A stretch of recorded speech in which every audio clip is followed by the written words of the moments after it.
নমস্কার, আমি একটি সুকুমার রায়ের লেখা গোপচুরি বলছি।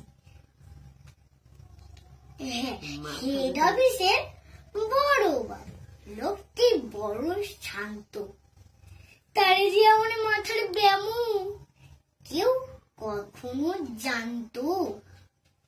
দিব্যি ছিলেন খোশ মেজাজে চেয়ারখানি চেপে, একলা বসে ঝিমঝিমিয়ে হঠাৎ গেলেন চেপে, আটকে উঠে হাত পা ছুড়ে চোখটি করে গোল।